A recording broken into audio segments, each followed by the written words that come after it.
මේ මේක සීතලයිනේ අප්පා. මේක පොඩ්ඩක් මයික්‍රෝවේව් කරලා ගන්නකෝ. මයික්‍රෝවේව්? කවුද ඇත්තටම මයික්‍රෝවේව් එක හොයාගත්තේ?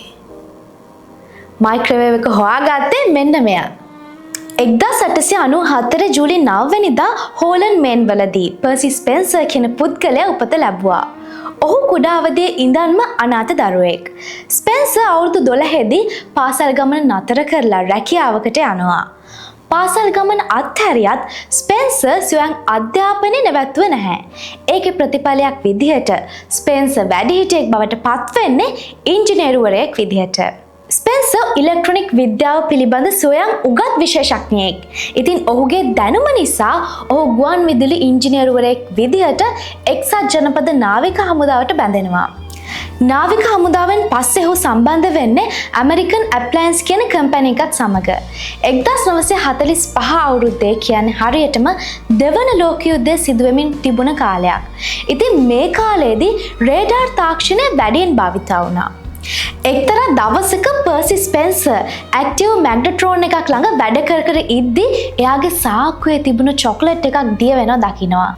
ඒකෙන් එයා හිතනවා මැග්නට්‍රෝන්ස් මයික්‍රෝවේව් එනර්ජි එක රේඩාර් වලට වඩා දෙයකට භාවිතා කරන්න පුළුවන් වෙයි කියලා. එහෙම හිතපු ස්පෙන්සර් ඊළඟට කරන්නේ මයික්‍රෝවේව් එනර්ජි එකත් එක්ක පොප්කෝන් හදලා බලන එක. ඒකිනුත් පස්සේ ඔහු බිත්තරයකුත් අත්හදා බලලා තියෙනවා. ඉතින් ඒ අවස්ථාවේදී මුළු බිත්තරෙම එයාගේ මූණටම පිපිරිලා විසි වුණා කියලා තමයි කියන්නේ. ඉතින් මේ අත්හදා බැලීමෙන් පස්සේ තමයි ලෝකයේ පළවෙනි මයික්‍රෝවේව් oven එක නිර්මාණය වෙන්නේ. මේ තමයි රේඩර් රේන්ජ් ලෝකයේ පළවෙනි කමර්ෂල් මයික්‍රෝවේව් oven එක. මේක රාත්තල් 800ක් පමණ බරයි. ඒ වගේම තමයි අඩි 5කට වඩා උසයි.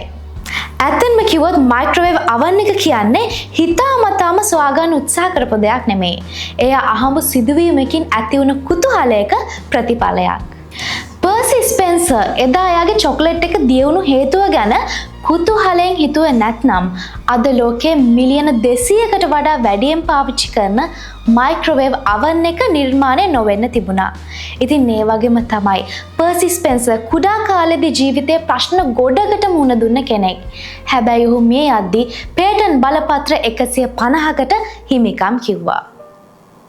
ඉතින් මේක තමයි අහම්බෙකින් නිර්මාණය වුණු මයික්‍රෝවේව් oven එකේ කතාව. මේ වගේ වටින දේවල් ගැන දැනගන්න ඕන නම් අපේ YouTube channel එක subscribe කරන්න. එහෙනම් see you again.